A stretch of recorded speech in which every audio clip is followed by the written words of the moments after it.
नमस्ते साथीहरू। आज हामी हेर्छौँ कसरी हामी आफ्नो कम्प्युटरमा नयाँ युजरलाई एड गर्न सक्छौँ वा क्रिएट गर्न सक्छौँ। त्यसको लागि हामी कमान्ड प्रम्प्ट खोल्छौँ।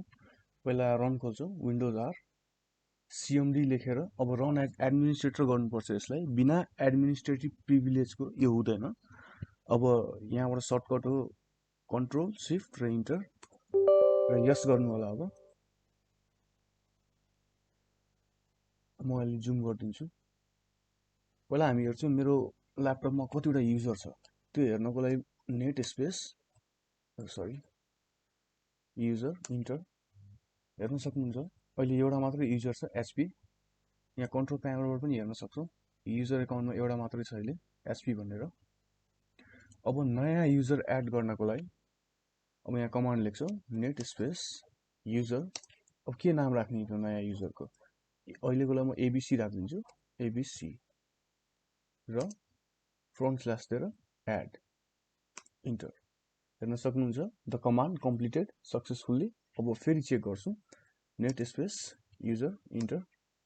यहाँ हेर्न सक्नुहुन्छ एबिसी भन्ने युजर एड भइसकेको छ। यहाँ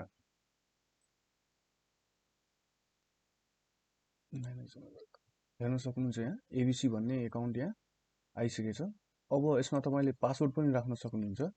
जस्तै अब यहाँ कमान्ड लेख्छु नेट स्पेस युजर एबिसी। अब के पासवर्ड राख्ने त? अब अहिलेको लागि म 1 2 3 4 5 लेखेर इन्टर गरिदिन्छु। अनि त कमान्ड कम्प्लिटेड सक्सेसफुल्ली। अब यहाँ कन्ट्रोल प्यानलमा गएर हेर्छु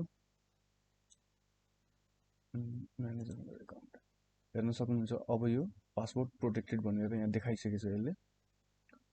सो यसरी हामी नयाँ युजरलाई एड वा क्रिएट गर्न सक्छौँ। र अब यो युजरलाई हटाउनु परेमा हामी फेरि कमान्ड लेख्छौँ नेट स्पेस युजरको नाम एबिसी फ्रन्ट स्ल्यास दिएर डिलिट इन्टर हेर्न सक्नुहुन्छ। यहाँ द कमान्ड कम्प्लिटेड सक्सेसफुल्ली। अब हामी चेक गर्छौँ नेट स्पेस युजर इन्टर।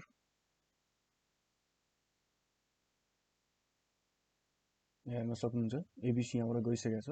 हामी कन्ट्रोल प्यानलबाट पनि हेर्न सक्छौँ युजर एकाउन्टमा गएर म्यानेजर एकाउन्ट हेर्न सक्नुहुन्छ। यहाँबाट एबिसी भन्ने नयाँ युजर हटिसकेको छ। सो यसरी हामी नयाँ युजरलाई एड वा क्रिएट गर्न सक्छौँ, पासवर्ड लगाउन सक्छौँ र आफूलाई नचाहिएको खण्डमा डिलिट पनि गर्न सक्छौँ। हस्त साथीहरू, यो भिडियो कस्तो लाग्यो तल कमेन्ट गर्नुहोला, लाइक शेयर र सब्सक्राइब गर्न नबिर्सिनु होला। जय नेपाल।